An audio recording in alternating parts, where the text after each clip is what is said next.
الحمد لله رب العالمين والصلاة والسلام على سيد الأنبياء والمرسلين نبينا محمد وعلى آله وصحبه أجمعين أما بعد۔ اذان کے تعلق سے بات چل رہی تھی، اذان دینا ہے۔ اس سے قبل کہ ہم اذان کے تعلق سے سمجھیں، پچھلے درس کے اندر غسل جنابت بہت سے ہمارے ساتھیوں نے غالباً نہیں سمجھا۔ دوبارہ مختصر انداز سے میں بتا دیتا ہوں۔ جنابت کا جو غسل کیا جاتا ہے اس کا طریقہ، سب سے پہلے آپ اپنی شرمگاہ کو دھوئیں گے، یہ پہلا کام ہے آپ کا۔ دوسرا کام کیا کریں گے؟ آپ وضو کریں گے، جیسے نماز کے لیے وضو کرتے ہیں۔ تیسرا کام کیا کریں گے؟ آپ اپنے بالوں کی جڑوں تک پانی کو پہنچائیں گے، ٹھیک ہے؟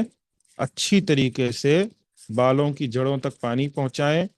پھر اس کے بعد پانی کو اپنے سر پر 3 دفعہ ڈالیں، 3 ٹائمز اپنے سر کے اوپر اچھی طریقے سے سر کو ملیں، اچھی طریقے سے سر پر پانی ڈالیں۔ اس کے بعد پھر اپنے سارے جسم پر پانی ڈالیں۔ یہ ہے غسل جنابت یا غسل واجب، یا یہ کہیں کہ جو سنت والا غسل ہے اس کا طریقہ۔ اس کے اندر 2 چیزیں ہیں۔ پہلا یہ کہ اگر وضو کرتے وقت اپنے پاؤں دھو رہے ہو تو غسل ختم ہونے کے بعد پاؤں دھونے کی ضرورت نہیں ہے، لیکن اگر وضو کرتے وقت پاؤں نہیں دھوئے ہو تو غسل کرنے کے بعد پاؤں دھو کر آپ نکل آئیں گے، آپ کا غسل بھی ہو جائے گا، آپ کا وضو بھی ہو جائے گا، اسی وضو سے آپ نماز ادا کر سکتے ہیں۔ یہ ہے پورا طریقہ غسل جنابت کا۔ اب اذان کے تعلق سے ہم نے بعض مسائل سمجھیں کہ اذان کیسے دینا ہے، کیا طریقہ ہے، کیا غلطیاں لوگ کرتے ہیں اور کیسے اس کی اصلاح کی جائے گی، اور کیسے کون اذان دے گا، یہ ساری چیزیں ہم سمجھیں۔ اب یہاں پر جو مسئلہ ہے وہ یہ ہے کہ اذان کا جواب دینا، اور ساتھ میں اذان کا جواب دینے کے بعد جو دعا پڑھی جاتی ہے وہ کون سی دعا ہے، اس کی فضیلت کیا ہے۔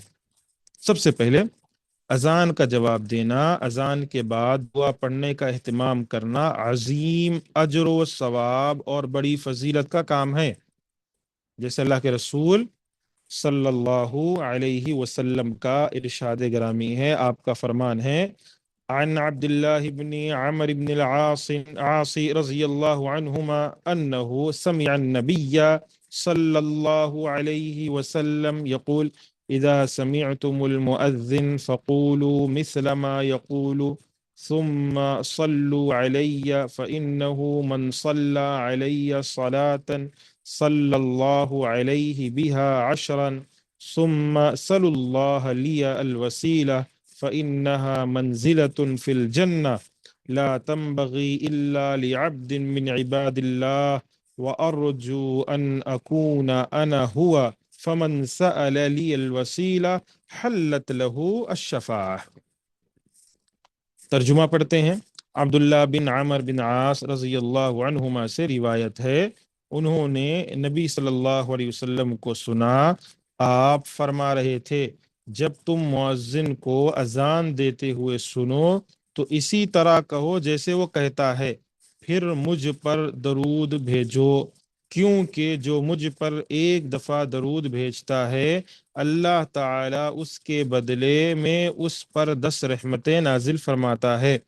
پھر اللہ تعالی سے میرے لیے وسیلہ مانگو، کیونکہ وہ جنت میں ایک مقام ہے جو اللہ کے بندوں میں سے صرف ایک بندے کو ملے گا، اور مجھے امید ہے وہ میں ہوں گا۔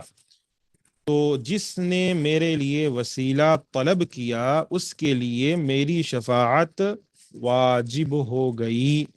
تو پتہ کیا چلا کہ جب اذان کے کلمات ہم سنیں تو اذان ویسے ہی کہیں جیسے مؤذن کہتا ہے، پھر آخر میں ہمیں دعا پڑھنی ہے، وہ دعا نیچے آ رہی ہے۔ اس کی فضیلت کیا ہے؟ کوئی شخص یہ دعا پڑھتا ہے تو اللہ رب العالمین اس کے لیے نبی کی شفاعت کو حلال کر دیتا ہے، یعنی جائز قرار دیتا ہے قیامت والے دن اللہ کے نبی اس کے حق میں شفاعت یعنی شفاعت کریں گے۔ اذان کا جواب دیتے ہوئے وہی کلمات دہرانا ہے جو مؤذن کہتا ہے، البتہ جب مؤذن حی علی الصلاح اور حی علی الفلاح کہے تو اس کے جواب میں لا حول ولا قوت الا باللہ کہے گا۔ تو کیا پتہ چلا کہ سارے کے سارے کلمات جو مؤذن کہتا ہے وہی ہمیں کہنا ہے، لیکن جہاں مؤذن حی علی الصلاح اور حی علی الفلاح کہے گا تو اس کے جواب میں ہمیں لا حول ولا قوت الا باللہ کے الفاظ ادا کرنے ہیں۔ عمر بن خطاب رضی اللہ عنہ سے مروی حدیث میں یہ چیز مذکور ہے۔ اسی طرح جب مؤذن الصلاۃ خیر من النوم، الصلاۃ خیر من النوم کب کہا جاتا ہے؟ فجر کی اذان میں حی علی الفلاح کے بعد۔ تو جواب میں جو سننے والے ہیں وہ بھی الصلاۃ خیر من النوم ہی کہیں گے۔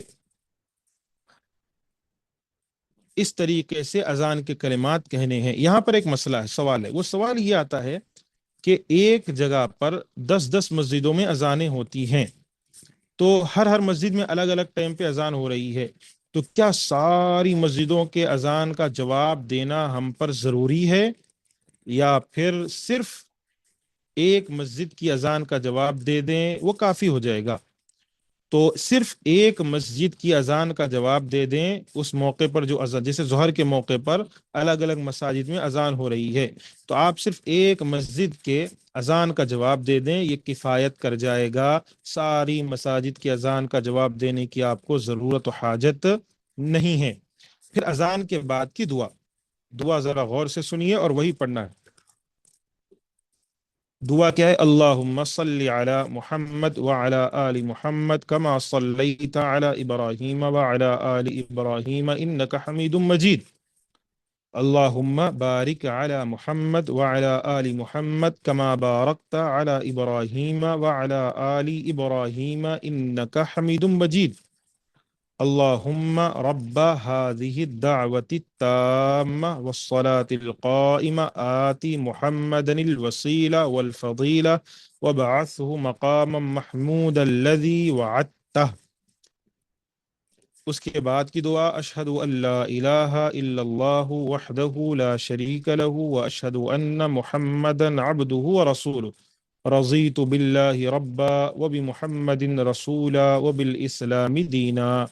یہ 3 دعائیں ہیں جسے اذان کے بعد پڑھنی ہوتی ہے۔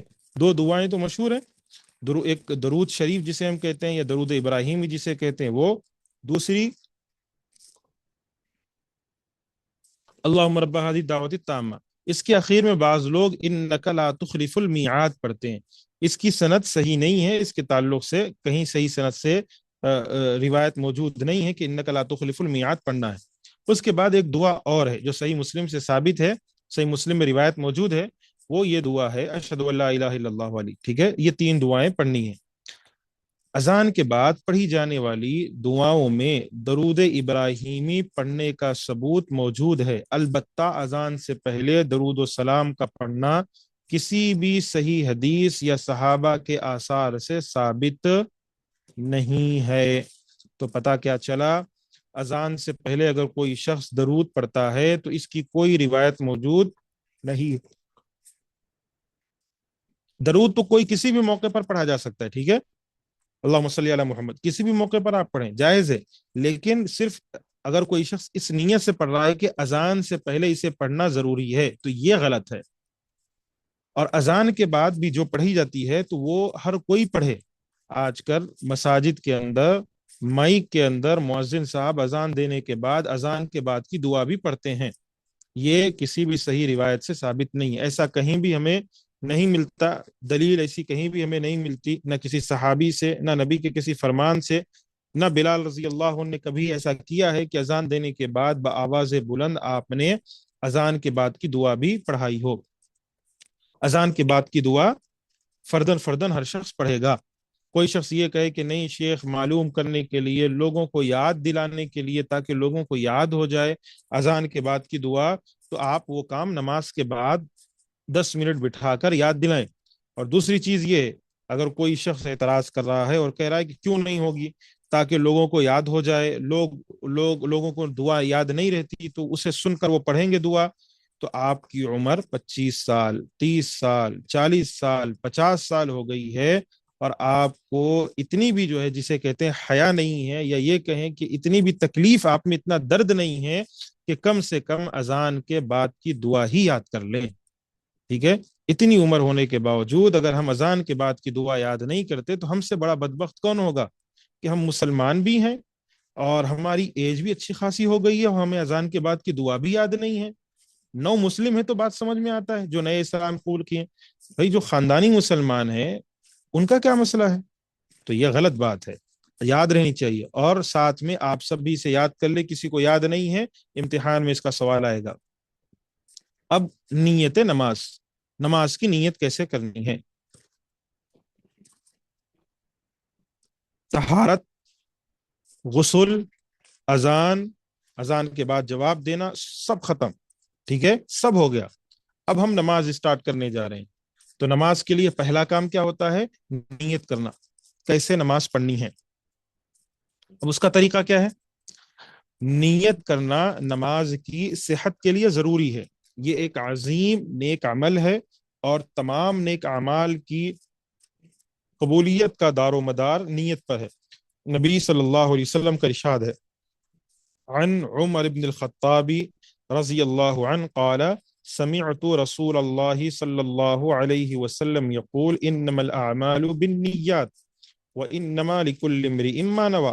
عمر بن خطاب رضی اللہ عنہ کہتے ہیں میں نے رسول اللہ صلی اللہ علیہ وسلم کو فرماتے سنا اعمال کا دار و مدار نیتوں پر ہے. ٹھیک ہے. قبولیت کا دار و مدار ہر شخص وہی پائے گا جس کی اس نے نیت کی ہے. نماز شروع کرنے سے پہلے نیت ضروری ہے. البتہ نیت دل کے ارادے کا نام ہے جس کا اظہار وضو یا تیمم کرنے، گھر یا آفس سے چل کر نماز گاہ تک آنے، نماز کے لیے قبلہ رخ کھڑے ہونے کی صورت میں ہوتا ہے. نماز شروع کرنے سے پہلے زبان سے نیت کرنا پیارے نبی صلی اللہ علیہ وسلم اور صحابہ سے ثابت نہیں ہے. کیا سمجھ میں آیا؟ نماز کی نیت تو ضروری ہے، لیکن نیت کہتے کس کو ہیں پہلے یہ سمجھ لیں آپ. نیت کہتے ہیں دل کے ارادے کو، یعنی دل میں. نیت کا مقام کہاں ہوتا ہے؟ دل ہوتا ہے، زبان نہیں ہوتی ہے. بعض مقامات پر ہے جہاں زبان سے اقرار کرنا رہتا ہے، لیکن نیت اصل کہاں پر ہے؟ دل سے ہے. اور جب کوئی شخص اپنے گھر سے وضو بنا کر نکلے، یا پھر اپنے گھر سے ہی نکلے ویسے ہی، یا اپنے آفس سے نکلے اور مسجد میں پہنچے، وضو خانے میں بیٹھے وضو کر رہا ہو، تو وہ کس لیے کر رہا ہے؟ کس لیے وضو کر رہا ہے؟ اس سے پوچھو آپ تو وہ جواب کیا دیں گے کہ بھائی ابھی ظہر کی نماز ہونے والی ہے، عصر کی نماز ہونے والی ہے، یا مغرب کی نماز ہونے والی ہے، میں اس نماز کو پڑھنے کے لیے وضو کر رہا ہوں. یہی تو نیت ہے، یہی نیت ہے بس. اور کیا چاہیے آپ کو؟ آپ نماز ظہر کی پڑھ رہے ہیں، آپ نماز عصر کی پڑھ رہے ہیں، آپ نماز مغرب کی پڑھ رہے ہیں، یہی نیت ہے. آپ امام کے پیچھے آ کر کھڑے ہو گئے، یہی نیت ہے. اس کے اندر کوئی ضرورت نہیں ہے کہ زبان سے قرار کیا جائے. لیکن ہمارے معاشرے کے اندر بعض مقامات پر ایسا ہوتا ہے کہ لوگ زبان سے نیت پڑھتے ہیں، نیت کرتے ہیں کہ امام کے پیچھے ہوں، قبلے کی طرف میرا رخ ہے، امام کے پیچھے کھڑا ہوا ہوں، آسمان کے نیچے ہوں، زمین کے اوپر ہوں. ٹھیک ہے. بہت ساری چیزیں، ہاتھ میرا جو ہے میرے سینے پر یا پیٹ پر بندھا ہوا ہے، اور یہ سارے مسائل کر کے اس کے بعد وہ نیت کرتے ہیں. یہ نیت نہیں ہے. ٹھیک ہے. یہ کیا معاملہ ہے؟ آپ اللہ کو بتا رہے ہیں، اللہ کو آپ بتا رہے ہیں کہ اللہ تجھے نہیں معلوم، میں نے وضو کیا ظہر کی نماز کے لیے، تجھے نہیں معلوم. میں اپنے آفس سے چل کر آیا ظہر کی نماز کے لیے، تجھے نہیں معلوم. تو میرے دل کا حال نہیں جان رہا ہے. اس وجہ سے اپنی زبان سے اللہ میں کہہ رہا ہوں کہ میں امام کے پیچھے کھڑا ہوا ہوں اور آسمان کے نیچے ہوں. آپ اللہ کو بتا رہے ہیں. شاید اللہ کو نہیں معلوم کہ آپ آسمان کے نیچے ہیں، ہو سکتا ہے آپ آسمان کے اوپر تھے شاید. بھائی کیا معاملہ ہے؟ یہ کون سا کھلواڑ ہے؟ ٹھیک ہے. ایسی کوئی صحیح حدیث موجود نہیں ہے کہ زبان سے اس طریقے کی کوئی نیت کا ثبوت ملتا ہو. بس آپ جب اپنے گھر سے نکلے ہیں وضو بنا رہے ہیں، امام کے پیچھے آپ کھڑے ہوئے ہیں، اور آپ کے دل میں اس بات کا نیت آپ یہ کر چکے ہیں پہلے سے کہ مجھے ظہر کی نماز پڑھنے کے لیے اپنے گھر سے نکلا ہوں، تو آپ ظہر کی نماز ہی پڑھ رہے ہیں، معاملہ ختم. ٹھیک ہے، اسی کو نیت کہتے ہیں. اس کے علاوہ کوئی دوسری چیز نہیں ہے. اس کے علاوہ جو بھی اعمال کیے جاتے ہیں یہ صحیح سند سے ثابت نہیں ہے. یاد رکھیے گا، بعض لوگوں کا یہ بعض لوگوں کی یہ دلیل ہوتی ہے کہ وہ کہتے ہیں ہم غلط کیا کر رہے ہیں، ٹھیک ہے، ہم سے غلطی کیا ہو رہی ہے. ہم مثال کے طور پر اذان کے بعد اگر بآواز بلند ہم درود پڑھ رہے ہیں، یا پھر جمعے کی نماز کے بعد ہم درود پڑھتے ہیں، یا نبی سلام علیکہ، یا رسول سلام علیکہ، یا پھر ہم نارملی جو ہے ایسی نیت کہ اس میں غلطی کیا ہے؟ تو اس میں غلطی یہ ہے، جانتے ہیں آپ، اس میں غلطی یہ ہے کہ یہ نبی سے ثابت نہیں ہے، صرف یہی غلطی ہے.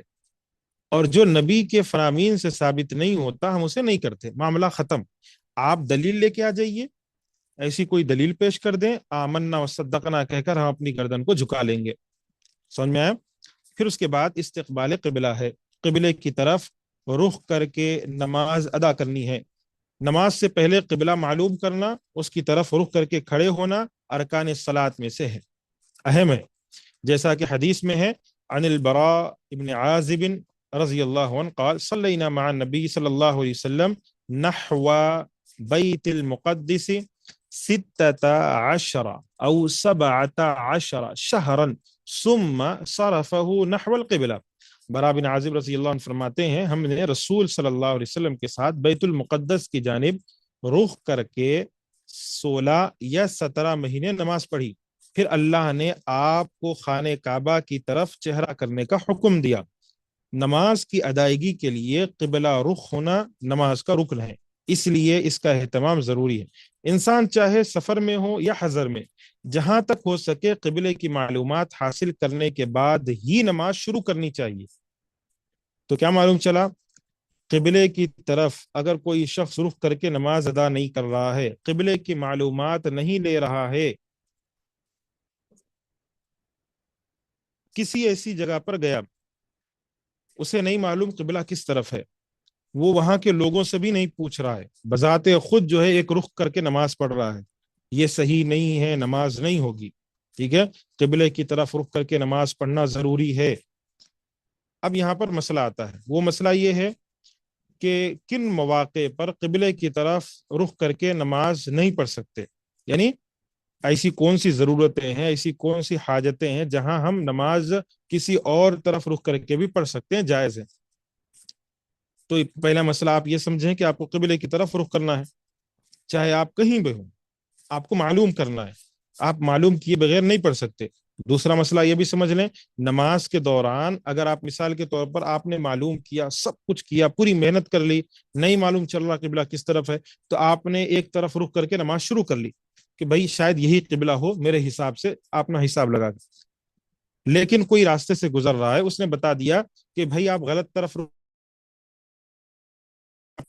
آپ نماز میں ہی اس طرف پھر جائیں گے، ٹھیک ہے، اس رخ کی طرف ہو جائیں گے.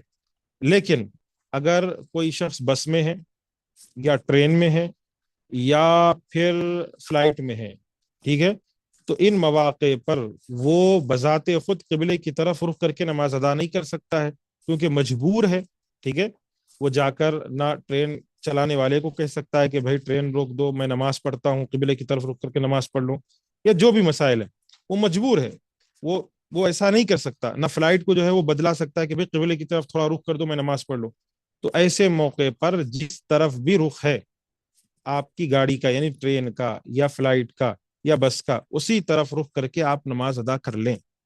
بیٹھ کر، اگر کھڑے ہو کر نماز پڑھنے کی جگہ نہیں ہے تو آپ بیٹھ کر ادا کر لیں. اکثر سعودی ایئر لائنس وغیرہ میں کوئی سفر کرتے ہیں تو اس کے اندر یہ چیز موجود ہے کہ آپ کھڑے ہو کر نماز پڑھ سکتے ہیں. ایک دم اخیر میں جو خصوصاً انٹرنیشنل فلائٹس ہوتی ہیں، جیسے انڈیا سے جدہ یا ریاض سے انڈیا وغیرہ کی جو فلائٹس ہوتی ہیں، اور اسی طریقے دوسرے ممالک کی بھی جو فلائٹس ہوتی ہیں، مجھے زیادہ تر انڈیا اور کیا کہتے ہیں جدہ وغیرہ کی فلائٹس کا علم ہے، اس کے اندر سعودی ایئر لائنس میں پیچھے اخیر میں جو ہے آپ کو کھڑے ہو کر نماز پڑھنے کی جگہ میسر ہے، آپ وہاں ٹھہر کر نماز ادا کر سکتے ہیں، تو جہاں ٹھہر کر نماز ادا کر سکتے ہیں آپ وہاں ٹھہر کر نماز ادا کر لیں گے۔ لیکن جہاں بیٹھ کر آپ کو ٹھہرنے کی جگہ نہیں، وہاں بیٹھ کر، جیسے مثال کے طور پر آپ ٹرین میں ہیں، تو ہمارے پاس اکثر آپ نے دیکھا ہوگا فوٹوز وغیرہ آتے ہیں کہ مسلمان جو ہے، وہ جو جگہ ہوتی ہے جہاں سے لوگوں کی گزرنے کی جگہ ہے، ہر ہر سیکنڈ پر لوگ وہاں سے گزرتے ہیں، کوئی قضاء حاجت کو جا رہا ہے، کوئی اپنی ضرورت کے لیے جا رہا ہے، کوئی سامان لے کر آ رہا ہے، پورے کے پورے رستے میں جو ہے مسلمان کھڑے ہو جاتے ہیں، امام صاحب ذرا ایک کونے میں کھڑے ہو کر نماز پڑھا رہے، پورا کا پورا راستہ روک کے رکھے ہوئے ہیں، یہ غیر شرعی کام ہے، ٹھیک ہے۔ پھر فوٹوز آتے ہیں، پھر بتایا جاتا ہے دیکھو مسلمان کیسے ہیں، مسلمان جو ہے لوگ کھڑے ہوئے ہیں، غیر مسلم بیچارے کھڑے ہوئے ہیں، وہ جا نہیں سک رہے، راستہ بند کر دیے ہیں یہ لوگ، یہ بدبختی ہے، یہ بدعقلی ہے، یہ دین کا مذاق ہے، اور ساتھ میں یہ دین کو بدنام کرنے کی سازش ہے۔ ایسے لوگ بڑے ہی غلط ہوتے ہیں، بچنا چاہیے، ٹھیک ہے۔ ایسا ہرگز مت کریں جس کی وجہ سے دوسروں کو تکلیف ہو، دوسروں کو مصیبت ہو، خصوصاً غیر مسلم جب یہ مسائل دیکھتے ہیں تو انہیں اور نفرت پیدا ہوتی ہے اسلام سے، نماز سے۔ تو جو لوگوں کی آمد و رفت کی جگہ ہے، آپ وہاں ٹھہر کر لوگوں کو روک کر نماز ادا نہیں کر سکتے۔ اسی طریقے سے فلائٹ میں بھی لوگ کرتے ہیں، بعض دفعہ ہوتا ہے کہ جو بیچ میں جو جگہ ہوتی ہے جہاں سے لوگ گزرتے ہیں وہیں کھڑے ہو کر نماز ادا کر رہے ہیں، بھائی ضروری نہیں ہے، آپ کے پاس اگر استطاعت نہیں ہے کھڑے ہو کر نماز پڑھنے کی، وہاں پر جگہ موجود نہیں ہے، اپنی سیٹ پر آپ بیٹھیں، بیٹھ کر نماز ادا کر لیں، معاملہ ختم ہو گیا۔ جماعت کے ساتھ بھی نماز نہیں پڑھنی ہے کیونکہ آپ مسافر ہیں، تو اپنی اپنی سیٹ پر سارے لوگ بیٹھیں اور اپنی اپنی نماز ادا کر لیں، معاملہ ختم ہے۔ تو اس کے اندر یہ کام اختیار کرنا چاہیے، ایسا نہ ہو کہ آپ کوئی شخص ایسے اعمال کرے جس کی وجہ سے خود کو تو آپ تکلیف میں ڈالو، بعد میں دوسرے مسلمانوں کو بھی تکلیف میں ڈالو، کہ وہ بیچارے جو اپنی اپنی سیٹوں پر بیٹھ کر نماز ادا کر رہے ہیں ان کے لیے بھی تعصبیت کا جو ہے راستہ کھل جائے، اور لوگ ان کو تعصبیت کی نگاہ سے دیکھیں، اور جیسے تم نماز پڑھ رہے تھے راستہ روک کر، ویسے ہی سمجھیں کہ یہ بھی جو ہے انہی کے طریقے کا انسان ہے، ٹھیک ہے۔ تو اس سے بچنا چاہیے، ایسا روش مت اختیار کریں۔ استطاعت ہے کھڑے ہو کر پڑھنے کی، جیسے میں نے بتایا کہ جیسے فلائٹ وغیرہ میں بعض جگہوں پر رہتا ہے وہاں کھڑے ہو کر پڑھ لیں، آپ جگہ باضابطہ مختصر رہتی ہے، اگر نہیں ہے تو اپنی جگہ پر سیٹ پر بیٹھ کر نماز ادا کر لیں، یہی زیادہ بہتر اور صحیح معلوم ہوتا ہے۔ اب باقی رہا مسئلہ سترے کا، تو آئندہ دروس میں انشاءاللہ ہم سترے کے مسائل کو سمجھیں گے۔ اللہ سے دعا ہے ہم سب کو اللہ جو باتیں بتائی گئی ہیں اس پر عمل کی توفیق عطا فرمائے، آمین۔ واخر دعوانا الحمد للہ رب العالمین۔ السلام علیکم ورحمۃ اللہ وبرکاتہ۔